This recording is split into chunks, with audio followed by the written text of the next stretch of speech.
In 2002, 3 teenagers vanished during a weekend getaway at Whitewater Lake. No bodies, no witnesses, just a car by the cabin and whispers of a midnight swim gone wrong. Locals blamed the water. The authorities moved on. But in 2024, a man was found nearly dead in a hospital bed, gripping a recorder and a bottle pulled from the lake's depths. Sealed in wax, marked with blood, and initials carved into glass. What he confessed before dying didn't just reopen the case. It tore open a doorway to something far older and far hungrier than anyone was ready to face. Hit subscribe for more strange disappearances, haunted cold cases, and reality-bending investigations. Because every case starts with what's missing and ends with what was never supposed to be found. The ambulance doors burst open at 2:43 a.m., revealing a scene that would haunt Dr. Beverly Marsh for the rest of her career. Zachary Morrison lay strapped to the gurney, unconscious but breathing, his left hand clutched around something with the desperate grip of a drowning man. The EMTs wheeled him through the automatic doors of Millbrook General's emergency department, their voices cutting through the December silence. Male, approximately 45, intentional overdose, called out Sarah, the lead paramedic. Found by his landlord after complaints about noise. Vitals stable but declining. He's been clutching that thing since we found him. Beverly looked at Morrison's hand. Whatever he was holding was metallic and rectangular, worn smooth at the edges.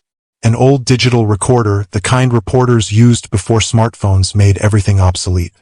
His knuckles were white with the effort of keeping it close, even in unconsciousness. There was something else, Sarah added, pulling a waterlogged bottle from her equipment bag. This was sitting right next to him on the nightstand. Thought it might be important. Beverly took the bottle, immediately noticing its age and craftsmanship. Hand-blown glass with imperfections that spoke of another era entirely. Seaweed still clung to its base, and the smell of lake water rose from it in subtle waves. But what made her hands tremble was what was carved deep into the glass surface. 4 sets of initials, scratched with deliberate precision. ZM, CT, AD, CB. They transferred Morrison to the ICU within minutes. Beverly supervised the intake, noting the careful way he'd arranged his final scene. His identification was laid out neatly on the nightstand. His clothes had been chosen with care. A simple black suit that made him look more like he was attending a funeral than ending his own existence. Even the pills he'd taken were organized in empty prescription bottles, arranged in a precise line. This wasn't just an overdose. This was a performance. Once Morrison was stabilized and connected to the monitors, Beverly found herself alone with him in the quiet ICU. The recorder was still clutched in his left hand, and she could see a small red light blinking steadily. Not actively recording, the timestamp showed it had been used recently, but the device was in playback mode. She should have bagged everything as evidence, should have followed protocol and called the police to document what was clearly a self-inflicted incident with unusual elements. Instead, she found herself carefully prying the recorder from Morrison's grip, driven by a curiosity that felt both professional and deeply personal. The device was heavier than modern electronics, solid and substantial. 3 days' worth of recordings, according to the timestamp. Beverly looked around the ICU, at the normal, rational world of monitors and medications and scientific explanations. Everything in her training told her to follow procedure. Instead, she pressed play. My name is Zachary Allen Morrison. I'm recording this on December 19, 2024, 3 days before I plan to end my life. The voice was hoarse, exhausted, but there was something else underneath. A kind of manic relief, like a man finally ready to confess to murder. If you're hearing this, it means I finally found the courage to stop running from what I did 22 years ago. Beverly's breath caught in her throat. She'd grown up in Millbrook, Maine, about 40 miles from Whitewater Lake, and she remembered the story that had dominated local news for weeks in the summer of 2002.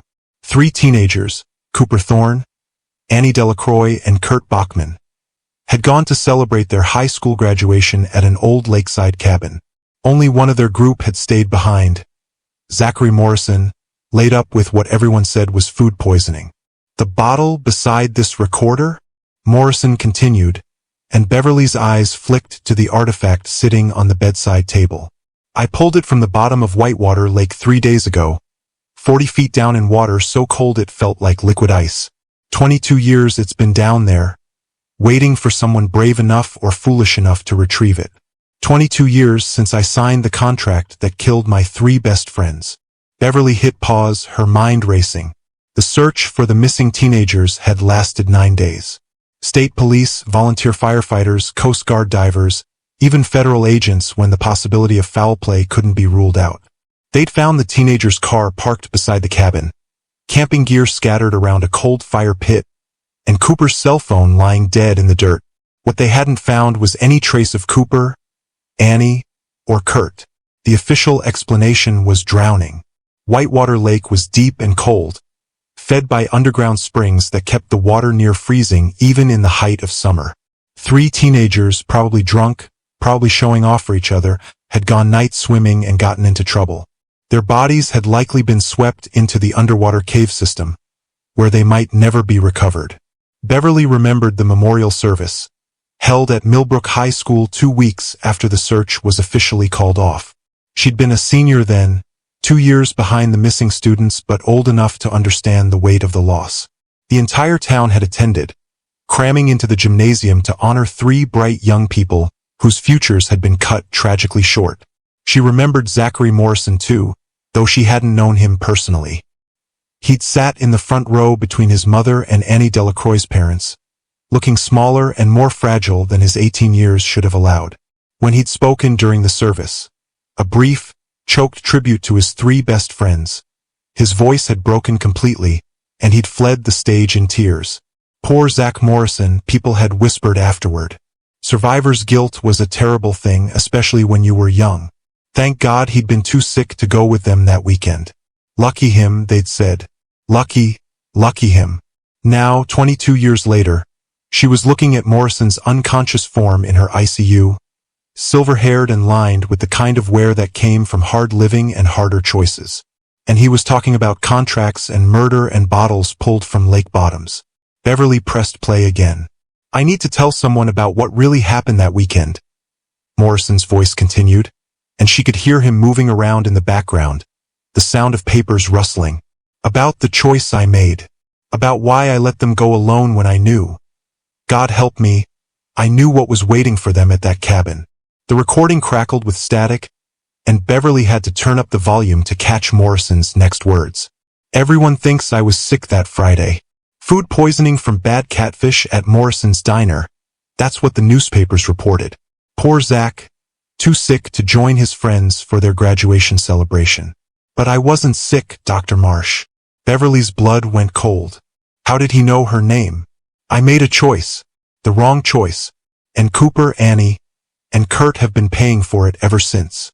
Morrison's voice continued from the recorder, and Beverly found herself sinking into the chair beside his bed, drawn into a story that challenged everything she thought she knew about her hometown.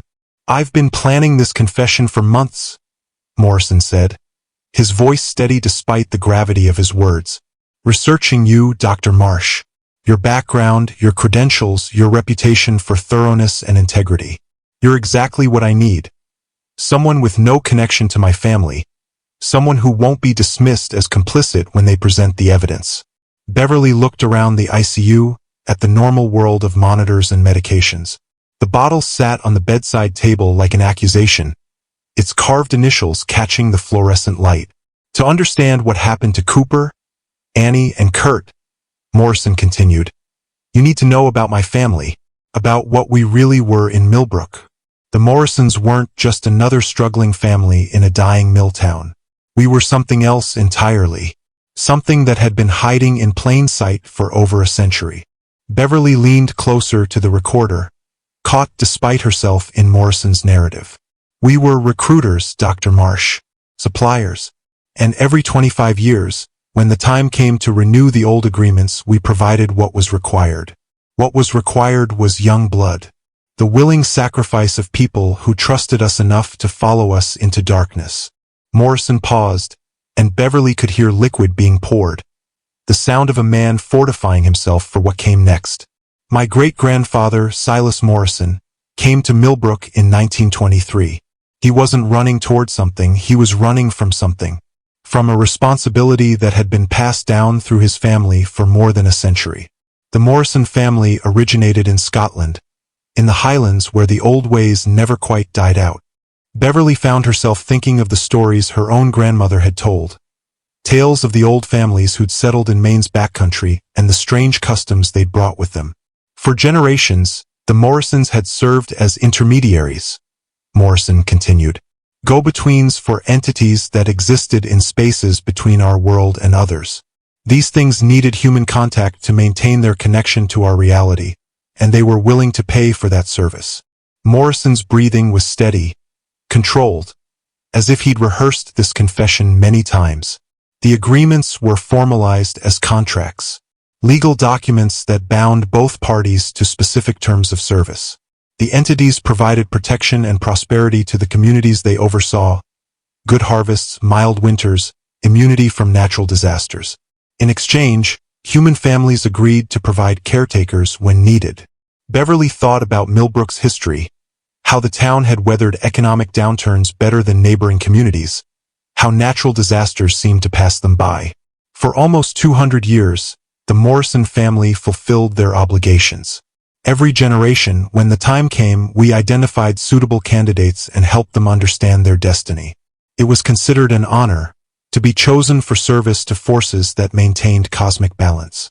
Morrison paused, and Beverly could hear him taking a drink.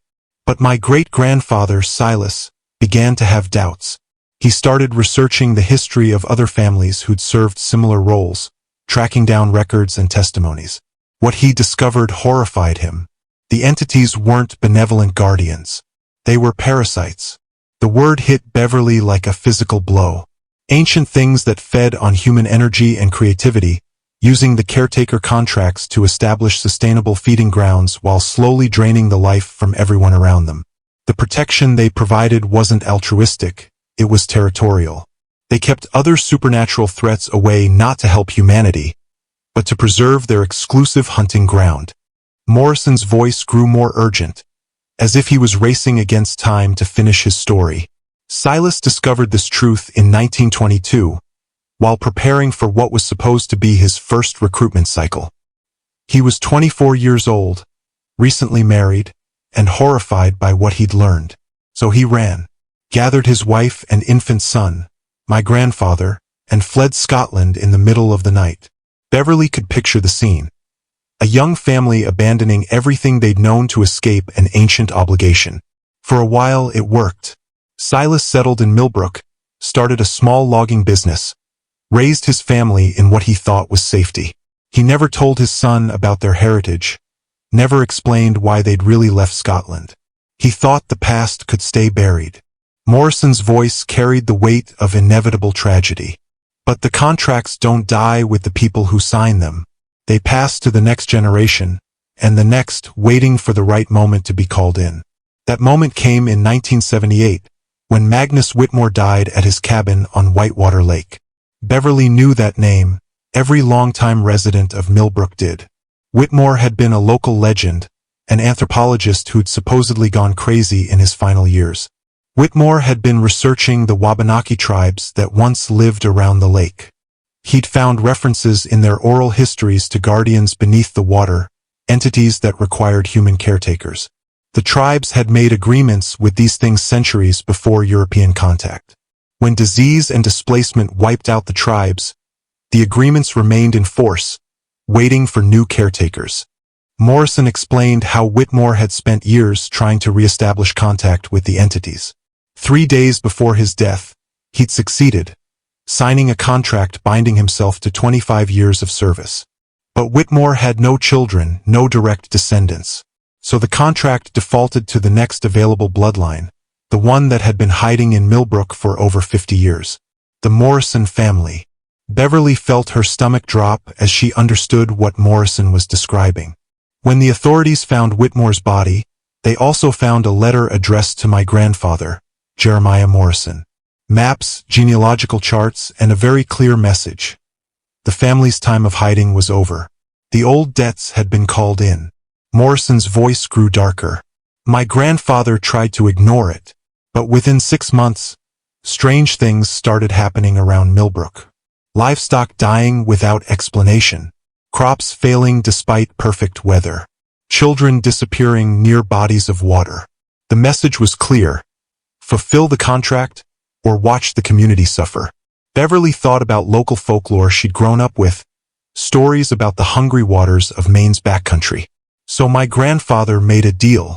Instead of binding himself to 25 years of direct service, he negotiated a different arrangement.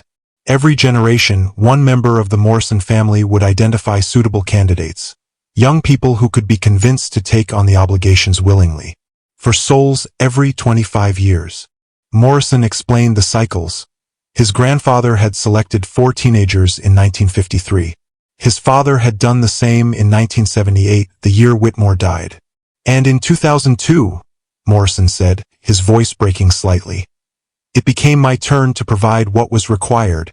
I was 18 years old, and I'd been trained for this role my entire life. Beverly did quick math in her head. 1953, 1978, 2002, and the next cycle would be 2027, just 2 years away.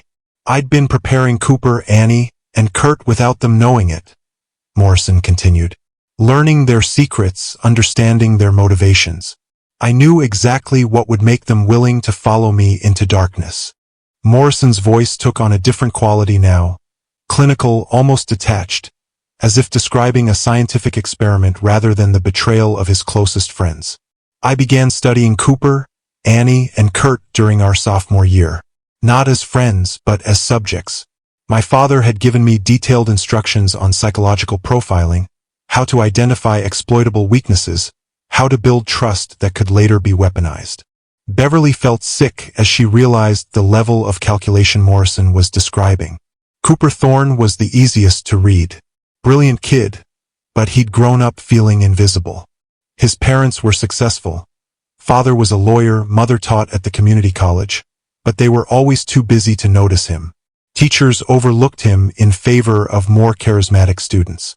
He craved recognition, validation, the chance to be part of something important. Morrison paused, and Beverly could hear him rifling through papers. So I made him the leader of our group, came to him for advice, asked his opinion on everything from homework to weekend plans. Made sure he knew I valued his intelligence above everyone else's. Cooper ate it up. For the first time in his life, someone saw him as indispensable. The manipulation was breathtaking in its cruelty. Morrison had identified a lonely teenager's deepest need and fed it for years. Annie Delacroix was more challenging. She was naturally suspicious, always asking questions, digging deeper when things didn't add up. But that curiosity was also her weakness. She couldn't resist a mystery, especially one that made her feel like she was uncovering hidden truths. Morrison explained how he'd gradually introduced Annie to local legends and family stories. Nothing too dramatic at first, just hints about Old Maine folklore, suggestions that there might be more to Millbrook's history than most people knew. I gave her breadcrumbs, mentioned that my great-grandfather had left behind some interesting journals, suggested that the local library's historical section contained some fascinating but overlooked documents. Annie's journalistic instincts took over. She started researching on her own, finding exactly what I wanted her to find. Beverly realized Morrison had been playing a long game, seeding information that would make Annie more receptive to supernatural explanations when the time came. The genius was letting her think she was discovering everything herself. When I finally revealed the family secrets about otherworldly entities and ancient agreements, Annie felt like she'd solved a puzzle rather than been fed a lie. Her pride in her detective work made her more likely to believe the incredible. Morrison's voice carried decades of guilt as he described his most elaborate manipulation. Kurt Bachman was the hardest case, but also the most desperate. He'd been the outsider his entire life, too smart for the popular kids, too awkward for the intellectuals. He wanted desperately to belong somewhere, to be valued by people who understood him. Morrison had identified Kurt's isolation and crafted a solution. He'd gradually brought Kurt into his circle with Cooper and Annie, making sure the lonely teenager felt like he'd found his tribe. I became his best friend, his confidant, the brother he'd never had. Made sure he understood that our little group was special, that we had something other kids didn't. Kurt was so grateful to finally belong that he would have followed us anywhere. Beverly could picture the teenage Kurt, finally feeling accepted, unaware that his inclusion was part of a calculated plan. The blood pact ceremony was the culmination of 3 years of psychological preparation. I'd been building toward it for months, dropping hints about the importance of loyalty, the power of binding oaths, the romance of eternal friendship. Morrison described how he'd suggested the ceremony as their group's way of formalizing their bond before college separated them. He'd made it seem spontaneous while carefully orchestrating every detail. I even guided Annie's writing of the contract, suggested specific phrases that sounded like teenage melodrama but were actually legally binding according to ancient laws. She thought she was being creative and sentimental. She had no idea she was writing their death warrants. The recording captured Morrison's labored breathing as he relived that night. We met in Cooper's basement on June 14, 2002. I'd brought the bottle, an old wine bottle from my grandfather's collection, one that had been specifically prepared for this purpose. The candle wax, the ceremonial knife, even the bourbon we drank. Everything had been planned to enhance the binding. Morrison explained how he'd guided them through the ritual, making sure each friend pricked their thumb and let blood drop onto Annie's carefully crafted contract. They'd rolled up the document, sealed it in the bottle with melted wax, and passed it around the circle. They were so happy, Morrison whispered. Cooper felt important, like he was leading us in something meaningful. Annie was excited about the mystery and drama of it all.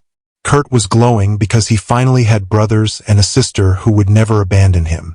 They had no idea they'd just signed away their freedom. Beverly felt tears on her cheeks as she imagined the scene. For teenagers celebrating their friendship while 3 of them unknowingly sealed their fate. The plan called for us to take the bottle to the cabin that weekend and throw it into the lake during our last night together. A symbolic gesture, we thought. Annie suggested we could come back in 10 years and try to retrieve it, see if our contract had survived. Morrison's voice broke completely. She was right about it surviving, but she never imagined what it would cost them. The blood pact created a binding that transcended normal reality. When they went to that cabin, when they found what was waiting in the basement chambers beneath the lake, the contract became active. They were bound to serve whether they understood what they'd agreed to or not. Morrison paused, struggling to continue. And I made sure I wasn't there to share their fate. The food poisoning was fake, carefully timed to begin Friday afternoon. I spent that weekend at home, playing the concerned friend while my 3 best friends were being processed like livestock 50 miles away. The recording fell silent except for Morrison's ragged breathing. I condemned them to slavery, Dr. Marsh. And I've been living with that knowledge for 22 years. Morrison's voice took on a new quality. Not just guilt now, but genuine horror at discoveries that had shattered his worldview completely. For 22 years, I told myself it was necessary, Morrison said, his words coming faster now, driven by desperate urgency. That Cooper, Annie, and Kurt were serving something greater than themselves. That their sacrifice protected the community from forces beyond human understanding. I built my entire adult life on that justification. Beverly could hear Morrison moving around, papers rustling as he referenced documents. I moved away from Millbrook right after graduation, went to community college in Portland, then transferred to UMaine. Got a degree in business, found work with an insurance company, tried to build a normal life. The guilt was always there, but I buried it under the belief that I'd made a necessary choice for cosmic balance. Morrison explained how he'd married in his late 20s, divorced 5 years later when his wife grew tired of his nightmares and drinking. No children. He'd been too afraid of passing on his family's obligations to create new generations. But 3 months ago, everything changed. I was handling the paperwork for my grandmother's estate when I found a hidden compartment in her bedroom dresser. Inside were my great-grandfather's real journals. Not the sanitized versions my father had shown me, but Silas Morrison's actual records from when he first fled Scotland in 1923. Beverly leaned closer to the recorder as Morrison's voice grew more intense. What I read there destroyed everything I'd believed about our family's role. Silas hadn't been a willing participant in some cosmic balance. He'd been a victim of an elaborate deception that had enslaved his bloodline for generations. Morrison explained how his great-grandfather had meticulously documented his research into other caretaker families across Scotland and Ireland. Testimonies from survivors who'd escaped the system. Evidence of communities where young people disappeared regularly, always explained away as accidents or voluntary departures.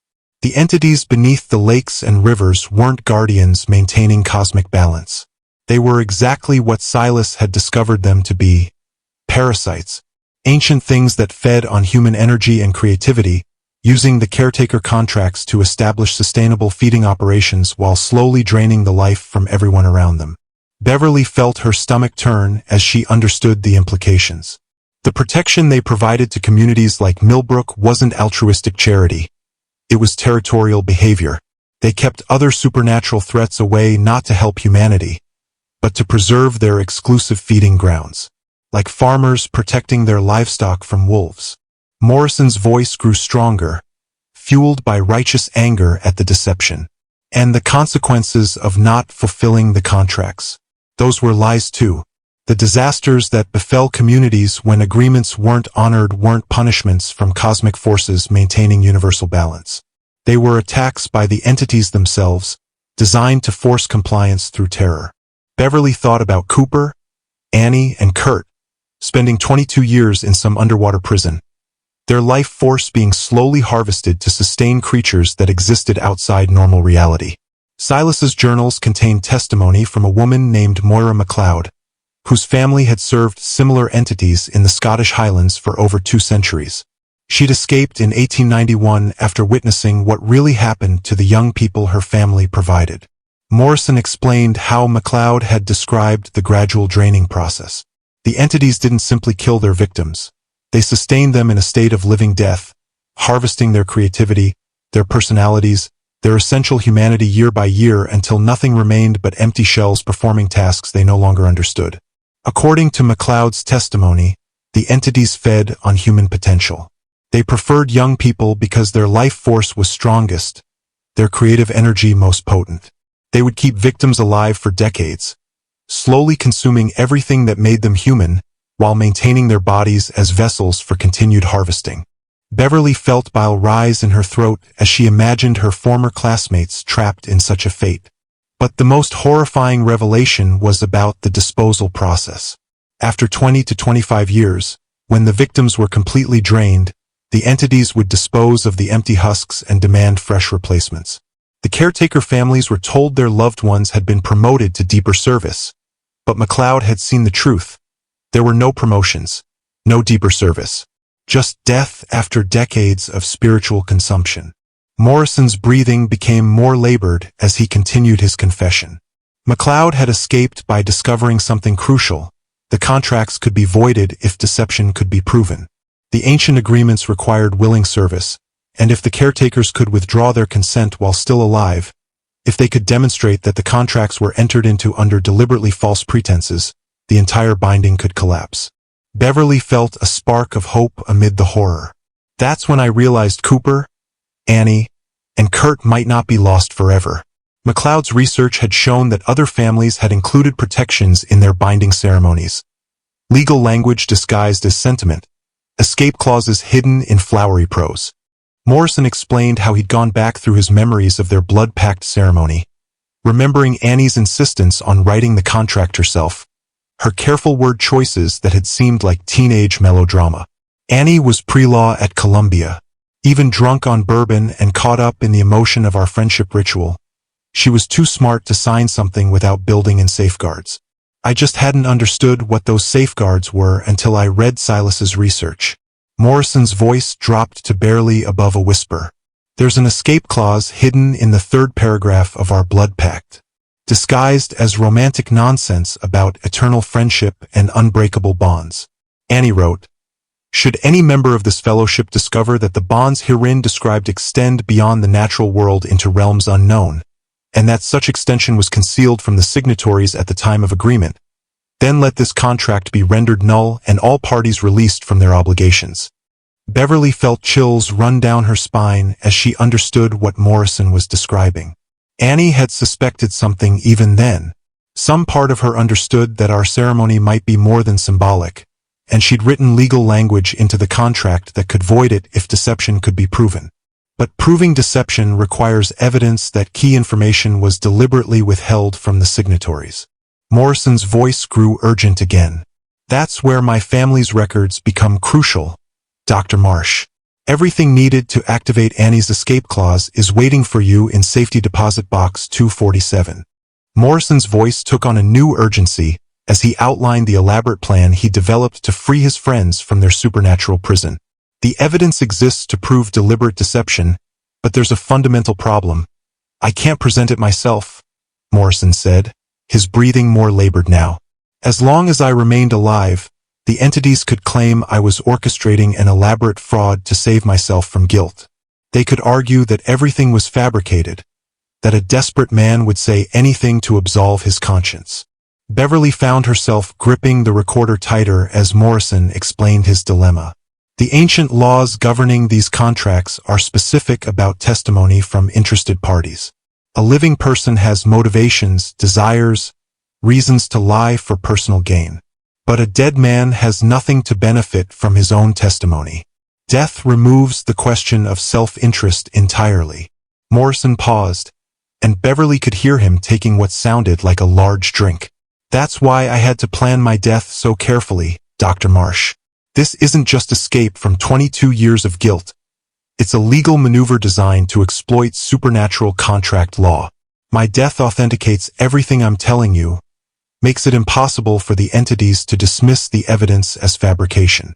Beverly felt sick as she realized the calculation behind Morrison's final act. I've been planning this for 6 months, ever since I discovered Silas's journals. First, I had to retrieve the original blood pact from the lake bottom, 40 feet down in December water that nearly killed me. The bottle had to be recovered exactly as described in Annie's escape clause, sealed until the appointed hour. Morrison explained how he'd spent weeks preparing for the dive, acquiring scuba equipment, studying the lake's underwater topography. The bottle had been weighted to sink to a specific location, marked on maps in his family's records. Finding it was like archaeology in reverse. Instead of uncovering the past, I was excavating evidence of a crime that was still ongoing. The bottle had been perfectly preserved by the lake's cold water and the magical properties of the wax seal. Inside was our blood pact, still legible after 22 years underwater. Morrison's voice grew stronger as he described the next phase of his plan. But the bottle alone wasn't enough. I needed someone to discover it who had the credibility to trigger an official investigation, someone whose objectivity couldn't be questioned. That's where you come in, Dr. Marsh. Beverly realized the incredible level of research Morrison had conducted into her background. I spent months studying your career, your cases, your reputation. You grew up in Millbrook, so you remember the 2002 disappearances. You have medical training, which provides credibility when dealing with legal and forensic evidence. Most importantly, you have no connection to my family. No one can claim you're compromised or biased. Morrison explained how he'd timed his death to ensure Beverly would be the attending physician. He'd researched her schedule, waited for the right shift rotation, even chosen the specific combination of drugs that would create the medical emergency most likely to land him in her care. The bottle had to be positioned where you'd find it, but not where it would be immediately confiscated as evidence. The recorder had to contain my complete confession, time-stamped and authenticated. Everything needed to create an unbreakable chain of evidence that would force official investigation. Beverly was amazed by the precision of Morrison's planning. When you present this evidence to authorities, you'll be speaking as an objective medical professional who stumbled onto something terrible while treating a patient. The supernatural elements will seem like the delusions of a guilt-ridden man, but the physical evidence will demand investigation. Morrison's breathing was becoming more irregular, but he pressed on with his explanation. The key to everything is in Safety Deposit Box 247 at Millbrook Savings and Loan. I've wrapped it in plastic inside the bottle to keep it dry. The box contains 3 generations of Morrison family records. Everything needed to prove deliberate deception in our blood pact ceremony. Morrison explained the contents. Detailed psychological profiles showing how he'd manipulated Cooper, Annie, and Kurt for years. Photographs documenting his surveillance of the teenagers. Maps of the underwater chambers where his friends were being held. Most crucially, a letter from his father written in 1999, outlining specific strategies for the 2002 recruitment. My father's letter is the smoking gun, Dr. Marsh. It explicitly states that the targets must not be told the true nature of what they're agreeing to until after the contracts are signed and the binding is complete. Combined with Annie's escape clause, it proves the fraud necessary to void their contracts. Morrison's voice grew weaker but more urgent. But you have to understand the risks. Once you open that box, once you start investigating, the entities will know their secret is threatened. They've operated in shadows for centuries, and they won't give up their feeding operation without a fight. Beverly felt a chill as Morrison described potential dangers she might face. They can't directly harm you. That would violate the territorial agreements that keep other supernatural threats away from Millbrook. But they can create accidents, equipment malfunctions, coincidences that serve their interests rather than yours. You'll need to be careful, observant, ready for attempts at manipulation. Morrison explained how Beverly's medical training would actually protect her. Her scientific approach to evidence, her habit of careful observation, her access to resources and colleagues, all would make her harder to deceive than most people. If you decide to help, start with the bank. Examine the contents of the safety deposit box. Compare what you find to the documents in the bottle. Use your scientific training to verify authenticity. If everything checks out, contact the Maine State Police, specifically Detective Lieutenant Sarah Caldwell. She has the experience and resources to handle a case this complex. Morrison's voice was fading now, but he had final instructions to give. Don't go to the lake alone. Don't try to contact the entities directly. And don't trust anyone in Millbrook who claims special knowledge about the 2002 disappearances. The Morrison family has been perfecting deception for 4 generations. The recording captured several seconds of labored breathing before Morrison found strength for his final words. The bottle contains everything you need to know. The key will unlock the door to justice. Use them wisely, Dr. Marsh. Use them soon. My friends have been prisoners for 22 years. Time is running out for all of us. The recording ended with a soft click, leaving Dr. Beverly Marsh alone in the ICU with the weight of impossible knowledge. She looked at Morrison's unconscious form, then at the ancient bottle with its carved initials, trying to process the story she'd just heard. At 3:17 a.m., Morrison's heart monitor began showing irregularities. Beverly worked with the emergency team, applying everything she'd learned in 15 years of emergency medicine. But the combination of drugs Morrison had taken was too carefully calculated. Zachary Morrison was declared dead at 3:34 a.m. on December 22, 2024, having never regained consciousness after his planned overdose. When the paperwork was complete and the body prepared for transport, Beverly slipped the bottle and recorder into her coat pocket. She completed her shift mechanically, going through the motions of patient care while her mind wrestled with Morrison's claims. By 8 a.m., she'd made her decision. The Millbrook Savings and Loan was a small, old-fashioned bank that had somehow survived decades of corporate consolidation.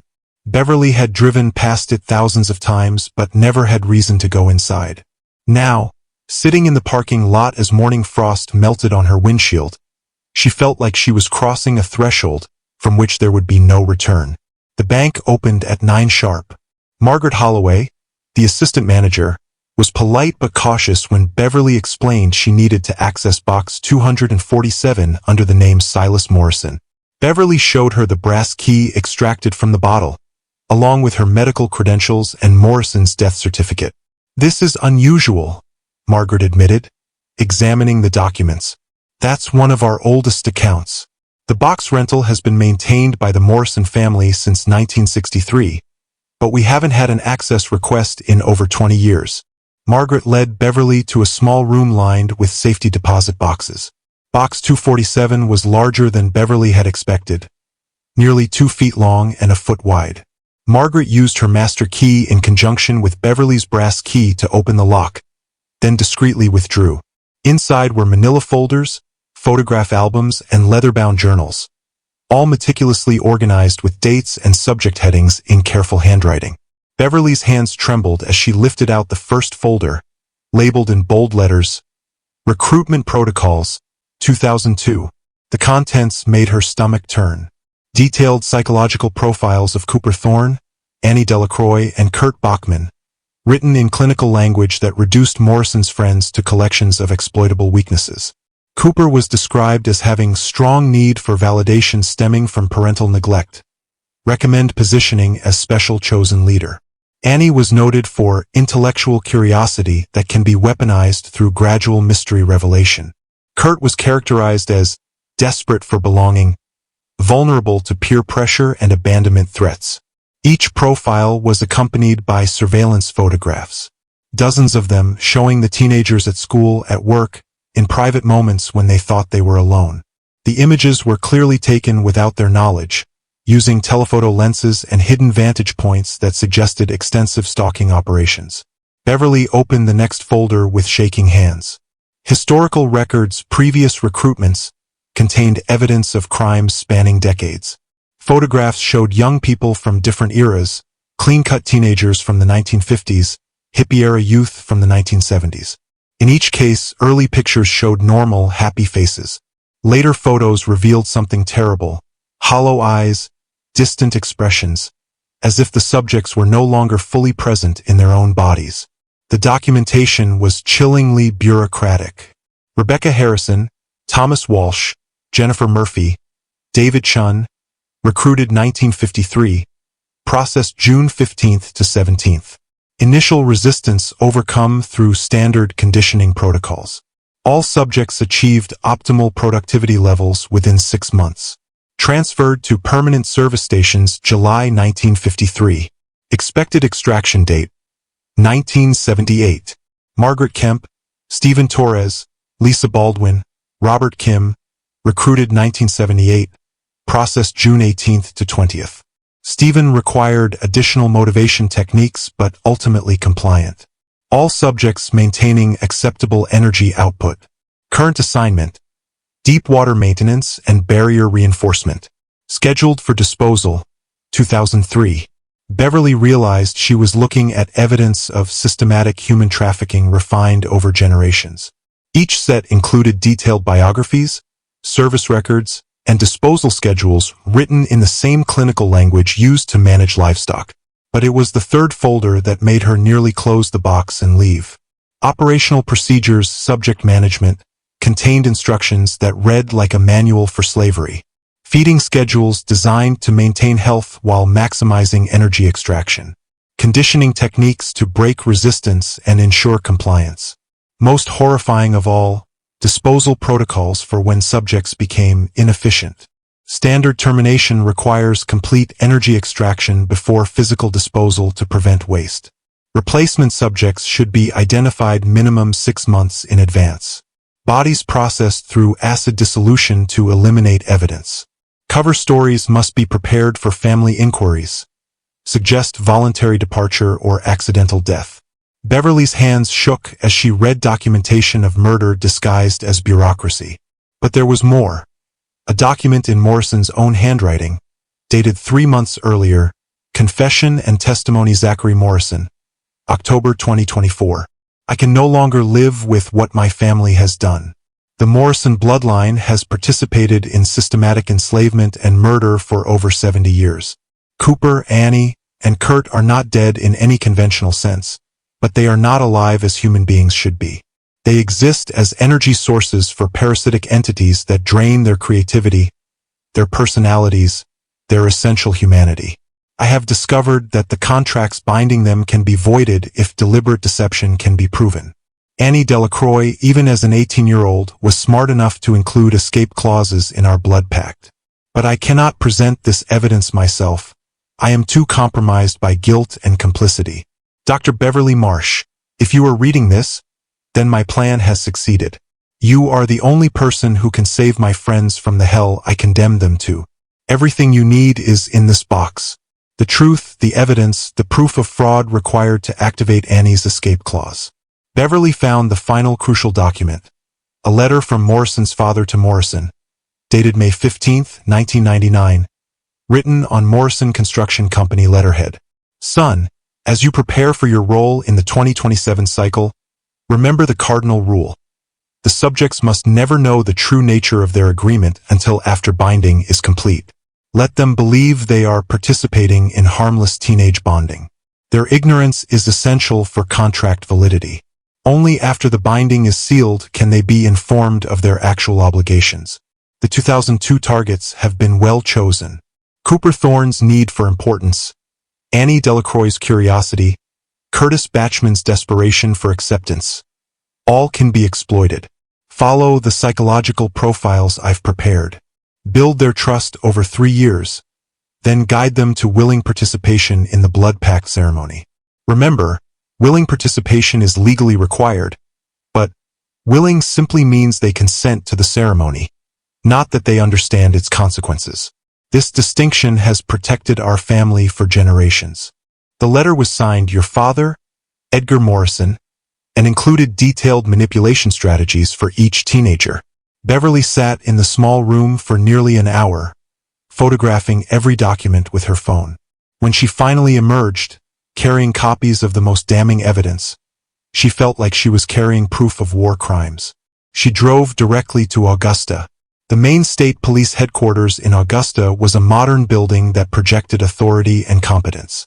Beverly walked through its glass doors carrying a manila envelope that contained evidence of crimes spanning 7 decades. Her hands shook as she approached the reception desk. I need to speak with someone about the Whitewater Lake disappearances from 2002, she told the desk sergeant. I have new evidence that suggests the case needs to be reopened. 20 minutes later, Beverly sat across from Detective Lieutenant Sarah Caldwell in a small interview room. Caldwell was an 18-year veteran with graying hair and the kind of steady demeanor that suggested she'd seen enough strange cases to approach Beverly's story with professional skepticism rather than immediate dismissal. Dr. Marsh, Caldwell said, reviewing Beverly's credentials.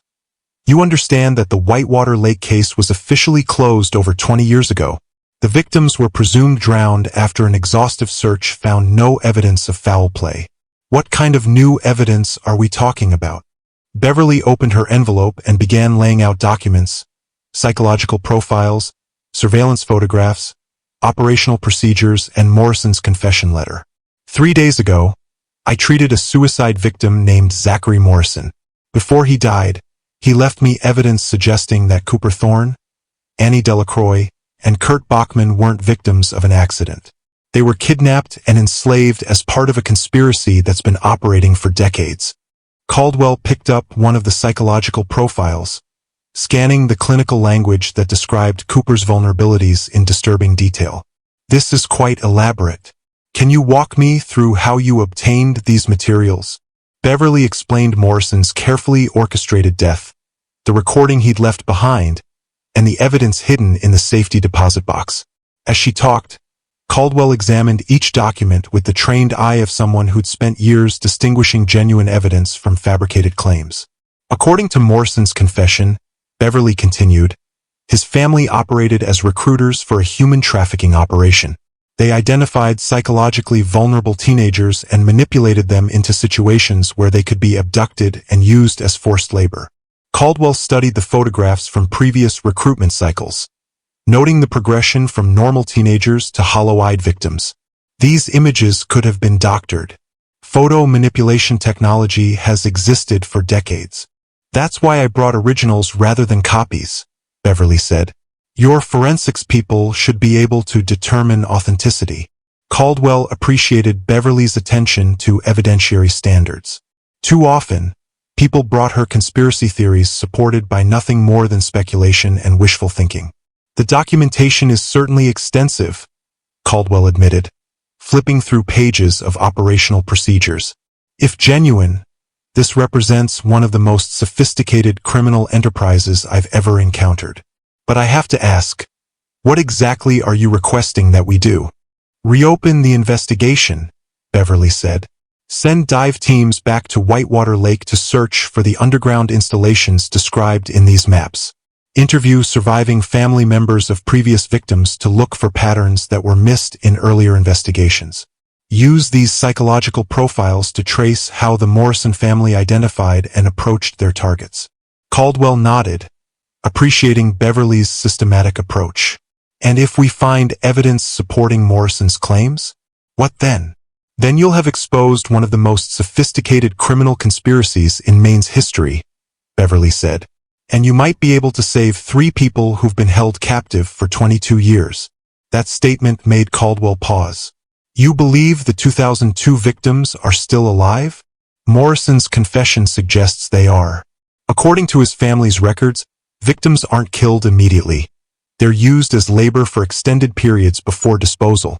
If Cooper, Annie, and Kurt are still alive, time may be running out. Caldwell spent the next 2 hours going through every document Beverly had provided, making detailed notes and asking pointed questions about chain of custody and authentication. The evidence was internally consistent and incredibly detailed, but it was also so elaborate that it could easily be the product of an extremely sophisticated hoax. Dr. Marsh, I'm going to be honest with you, Caldwell finally said. An investigation of this scope would require significant resources and federal coordination. We're talking about dive operations, forensic accounting, possibly international cooperation if this conspiracy extends beyond Maine. That level of commitment requires approval from my superiors and compelling reasons to believe the evidence is genuine. How long would approval take? Beverly asked. At least a week, probably longer to organize actual operations. Complex investigations can't be rushed, especially when they involve reopening high-profile cold cases with significant media attention. Beverly looked frustrated but nodded understanding. Morrison emphasized urgency in his confession. He seemed to believe that waiting too long could result in evidence destruction or witness elimination. I understand your concern, Caldwell said, but we have to balance urgency against the need to conduct a proper investigation. If Morrison's claims are true, then we're dealing with criminals who've operated successfully for decades. They won't be caught by rushing in without adequate preparation. Caldwell gathered the documents and made copies for her files. I'll present this to my superiors tomorrow morning. In the meantime, I want you to go home and try to maintain normal routines.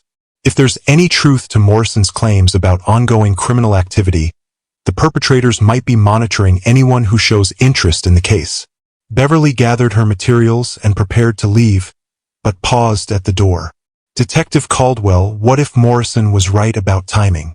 His documents suggest the family operated on 25-year cycles. 2002 was the last recruitment, which means 2027 would be the next. Caldwell had noted the same pattern. If accurate, it meant they had less than 2 years before potential new victims were targeted. Then we'd better hope we can solve this case before then, Caldwell said. I'll call you as soon as I have word from my superiors. 3 weeks passed with no contact from Caldwell. Beverly began to wonder if the investigation had been quietly shelved, dismissed as the elaborate fantasy of a mentally ill suicide victim. Then, on a cold January morning, her phone rang. Dr. Marsh. Caldwell's voice was tight with excitement. We found something. Can you meet me at Whitewater Lake tomorrow morning at 8 a.m.? Bring warm clothes and good boots. We'll be spending considerable time outdoors. Beverly arrived at Whitewater Lake to find a small army of investigators transforming the remote location into a bustling crime scene. State police vehicles, federal agency SUVs, forensic vans, and military-style equipment trucks surrounded the area where the old Whitmore cabin had once stood. Personnel in various uniforms moved with purposeful efficiency, their breath forming clouds in the January air. Detective Caldwell met Beverly at the newly established perimeter, her expression serious. Before I show you what we found, you need to understand that this investigation is now classified at the federal level. What you're about to see cannot be discussed with anyone outside the investigative team. Beverly signed the required documentation, her hands trembling slightly. Did you find the underground installations Morrison described? We found something, Caldwell said carefully. Whether it matches Morrison's descriptions exactly is part of why we need you here. She led Beverly to a point roughly 50 yards from the lake shore where a large section of forest floor had been carefully excavated. What lay beneath took Beverly's breath away, the entrance to what appeared to be a cave system, but clearly artificial in origin. The opening was carved from solid granite with impossible precision, following geometric patterns that seemed to shift slightly when viewed peripherally. Sonar surveys identified this anomaly a week ago, Caldwell explained. Ground-penetrating radar confirmed extensive chambers beneath the lake bed. What our diving teams have mapped doesn't appear in any geological surveys or historical records. Agent Robert Cross from the FBI's Behavioral Analysis Unit joined them, introducing himself with the brisk efficiency of someone accustomed to unusual cases. Dr. Marsh, thank you for bringing this to our attention. The evidence you provided has connected to several other missing persons investigations across New England. They descended into the facility using portable lighting systems and safety equipment.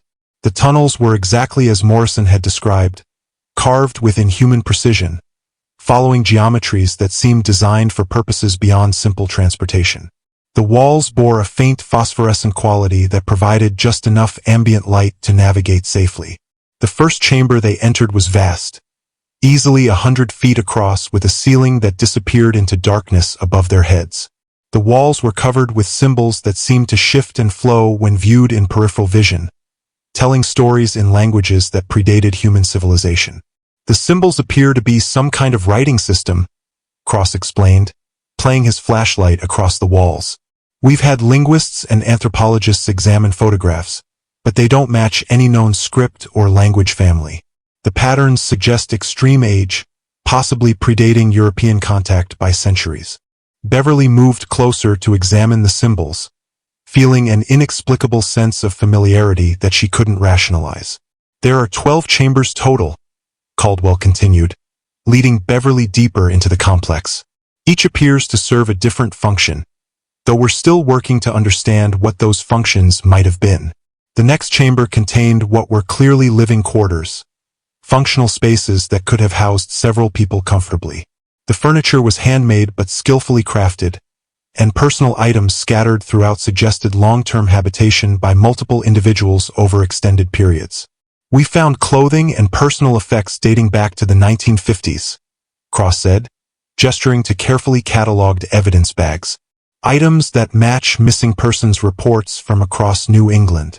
This facility appears to have been in continuous use for at least 70 years, exactly as Morrison's documents suggested. Beverly picked up a journal from one of the tables, recognizing the handwriting from the psychological profiles she'd seen at the bank. But instead of clinical observations about potential victims, this journal contained what appeared to be operational logs, ritual instructions, and maintenance schedules written in multiple hands over decades. We've found extensive documentation, Caldwell said.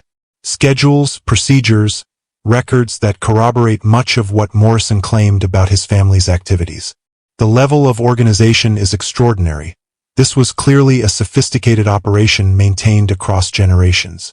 They approached the final chamber through a corridor lined with smaller rooms that appeared to serve specialized functions. Cross pointed out what looked like medical facilities, workshops equipped with tools for purposes they couldn't identify, and storage areas containing supplies that suggested the facility had been actively maintained until very recently. This is the most significant discovery, Caldwell said as they reached a heavy wooden door at the end of the main corridor. Fair warning, it's disturbing. The door opened onto a circular room dominated by a pool of water so black it seemed to absorb light rather than reflect it. The water was perfectly still, like obsidian glass, and looking into its depths created a sense of vertigo that had nothing to do with physical space. The pool connects to the lake through a series of underwater tunnels, Cross explained. But the water level and temperature don't match the lake itself. It appears to exist as an independent hydrological system, which shouldn't be possible given the surrounding geology. Beverly approached the pool's edge, feeling a strange pull that made her want to lean closer. The water was so dark she couldn't see the bottom or even her own reflection in its surface. Our diving teams have explored the underwater sections, Caldwell said. They found additional chambers, some containing equipment and artifacts that don't appear in any historical record. The construction techniques suggest capabilities far beyond what should have been available when this facility was built. What about Morrison's friends? Beverly asked, though she suspected she already knew the answer. Any sign of Cooper, Annie, or Kurt?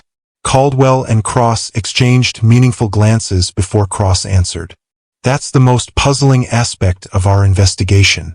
We found extensive evidence of recent habitation, food containers with dates from this year, clothing in modern styles, books and magazines from recent months.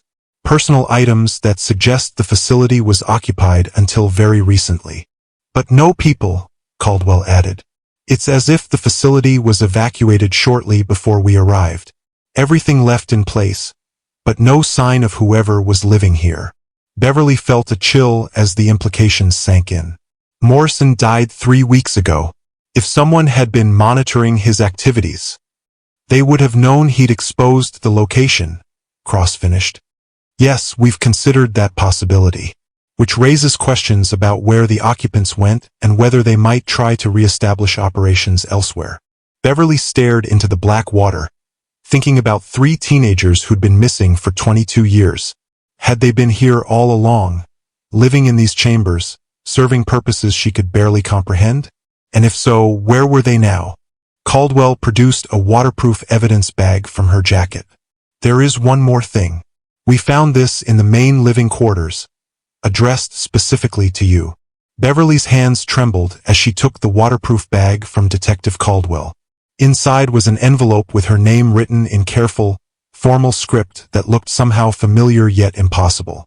She opened it with shaking fingers and read, Dr. Beverly Marsh, thank you for your courage in pursuing the truth about our situation.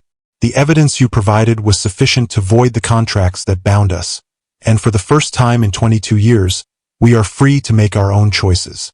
Beverly's breath caught. They were alive or had been when this was written. We cannot return to the world above. Too much has changed in us and in that world for such a return to be possible. But we wanted you to know that your actions have given us the most precious gift imaginable, the freedom to choose our own fate. The letter continued in 3 distinct handwritings.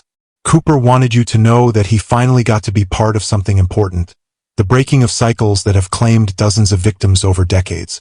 Annie wanted you to understand that your investigation revealed truths that needed to be exposed, regardless of how disturbing they might be.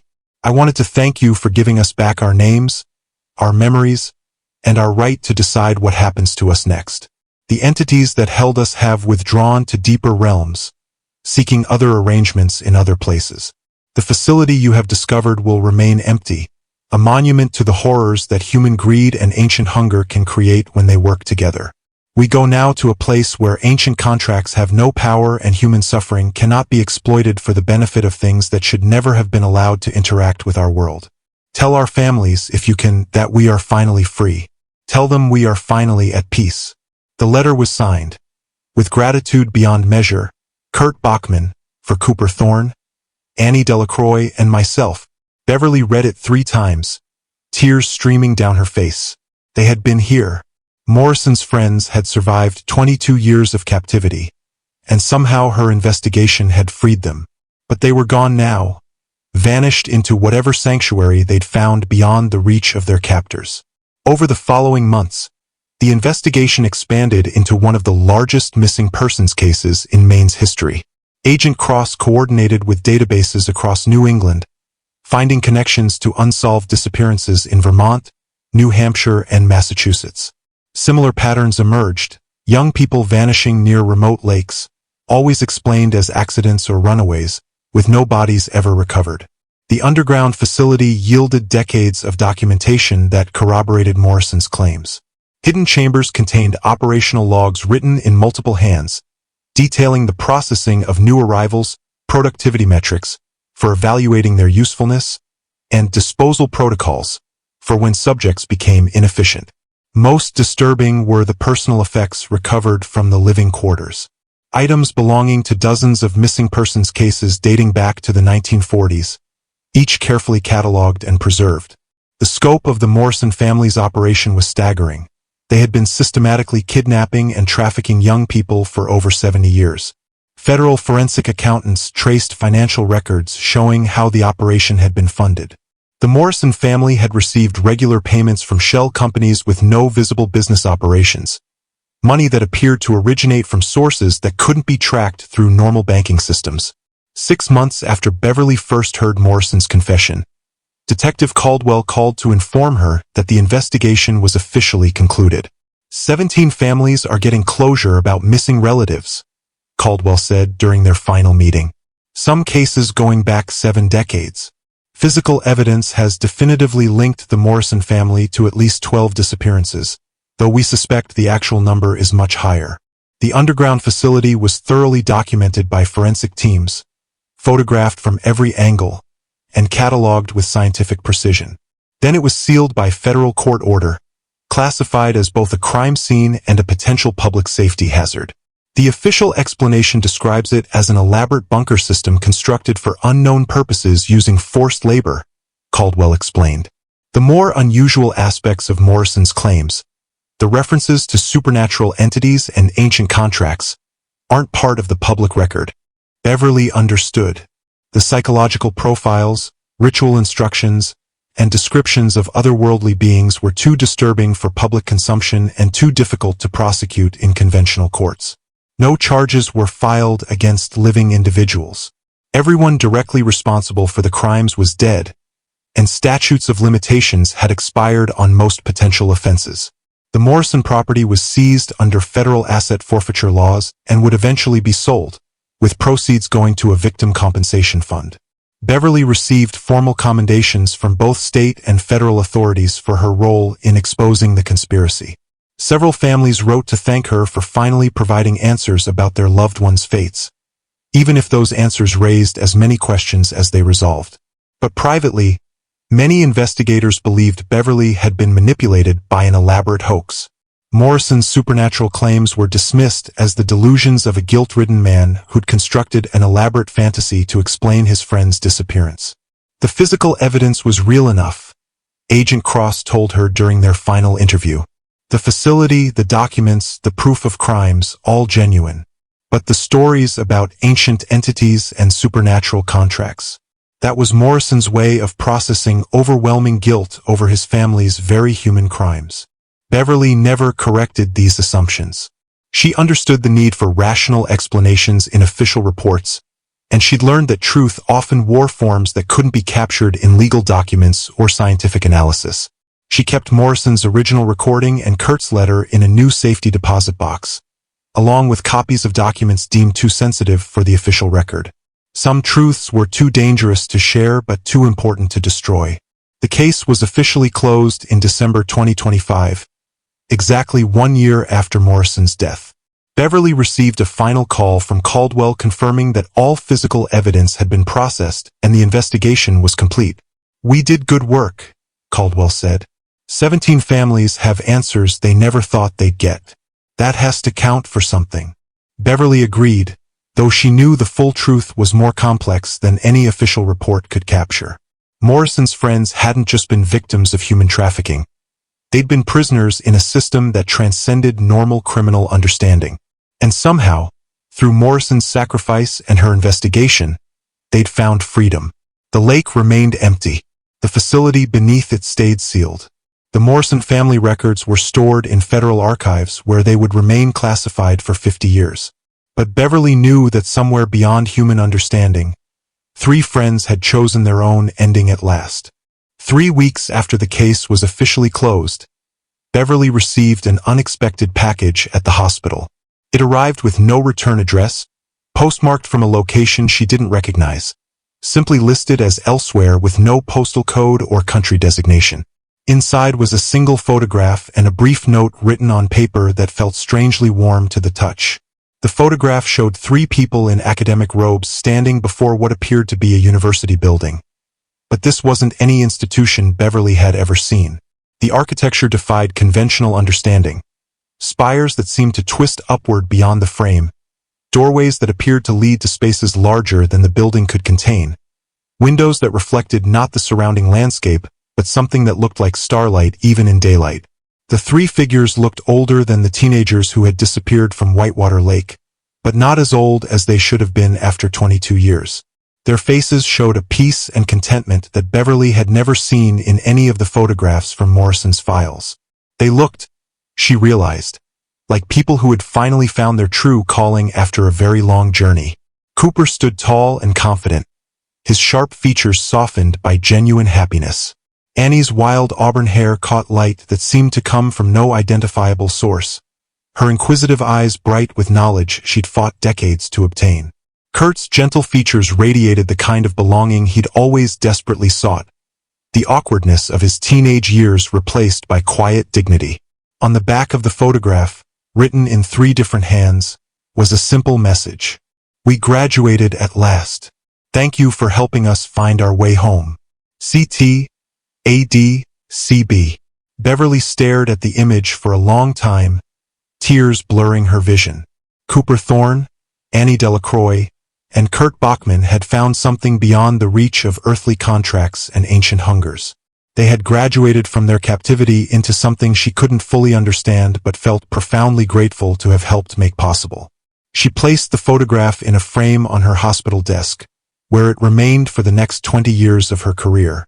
Colleagues occasionally asked about it, and Beverly would smile and say it was a reminder that some stories have happier endings than they initially appear to promise. Years passed. Beverly continued her work at Millbrook General, treating patients and saving lives while carrying the weight of secrets too dangerous to share. Sometimes, during quiet night shifts when the world outside seemed full of mysteries, she would look at those 3 peaceful faces and know that justice, like truth, sometimes wore forms that couldn't be captured in official reports or legal proceedings. When Beverly finally prepared to retire in 2045, she wrote a letter to be sealed with her personal effects. To whoever finds this account, I have spent 21 years carrying the weight of Zachary Morrison's confession and the knowledge of what really happened beneath Whitewater Lake. The official reports document the human crimes that could be proven in court, but they don't capture the full scope of what was discovered. Cooper Thorne, Annie Delacroix, and Kurt Bachman were real people, not just victims or statistics. They were stolen from our world when they were barely adults, before they had a chance to discover who they might have become. But in the end, they found a way to choose their own fate and write their own ending to a story that had been written for them by others. I never tried to contact them after receiving their final letter, understanding that some freedoms can only be maintained through complete separation from the world that once enslaved them. But I want anyone who reads this to know that they found peace, purpose, and the education they'd always sought, just not in the institutions they'd originally planned to attend. The Morrison family is gone, their records sealed, their crimes documented but not fully punished. The facility beneath Whitewater Lake remains empty, its secrets buried with the people who created them. But the truth endures. On quiet winter nights during her final years in Millbrook, Beverly would sometimes drive toward Whitewater Lake and listen for voices singing in the wind. Voices that sounded like freedom and forgiveness, and the kind of peace that comes only after a very long journey home. The bottle Morrison had pulled from the lake depths remained in Beverly's possession until her death, a reminder that some containers hold more than their physical contents suggest. The carved initials, ZM, CT, AD, CB, caught the light whenever she held it. For names bound together by choices made in darkness, but ultimately freed by truth spoken in light. In her final diary entry, Beverly wrote, "Morrison's greatest gift wasn't his confession or his carefully preserved evidence. It was his willingness to sacrifice everything, his life, his reputation, his peace, to give his friends the one thing that mattered most, the freedom to choose their own ending. They chose graduation over revenge, education over anger, peace over justice. In a world that had taken everything from them, they found a way to take back their futures. That has to count for something. That has to be enough." The lake remained quiet, its dark waters holding no more secrets. The empty facility beneath stayed sealed, a monument to crimes that transcended normal human understanding. But somewhere in a place where ancient contracts held no power, 3 friends continued their education in subjects no earthly university could teach. And sometimes on graduation days at colleges across New England, if you knew how to look and what to listen for, You might catch a glimpse of three figures in academic robes, smiling as they watched young people step into futures full of possibility. Futures they'd helped make possible through their sacrifice and their ultimate choice to forgive rather than condemn the world that had failed them. The story ended not with justice, but with something rarer and more valuable: the triumph of human dignity over inhuman systems, and the power of friendship to transcend even death itself.